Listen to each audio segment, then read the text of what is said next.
तपाईहरुले विगतलाई इन्कार गर्दै गर्दा जब यो नीलो झण्डा मुनिको बसेर चितवनमा तपाई विगत खराब भन्नुहुन्छ, कृपया एकैपटक 35 वर्षमा केही पनि भएन भनेर नभनिदिनु होला।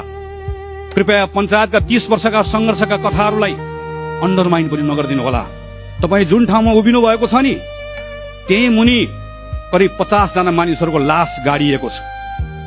2018 सालमा पञ्चायतको सरकारले काटेर गाडेको छ, त्यही मुनि उभिनु भएको छ। तपाईले भोलि कार्यक्रम गर्ने ठाउँ पनि त्यहाँभित्र पनि थुप्रै साथीहरू गाडिएका छन्।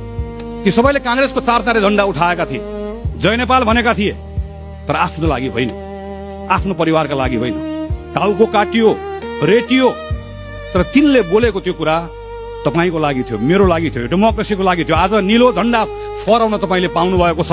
एकपटक झण्डा फहराउँदै गर्दा भुइँमा हेर्नु होला, चितवनको भुइँमा पनि हेर्नु होला, त्यहाँ अलिअलि रातो छ। त्यो रातो थुप्रै त्यही शहीदको रगतले लगाएको रातो थियो। त्यसलाई तपाईले बिर्सन पाउनुहुन्न, हामी कसैले बिर्सन पाउनु।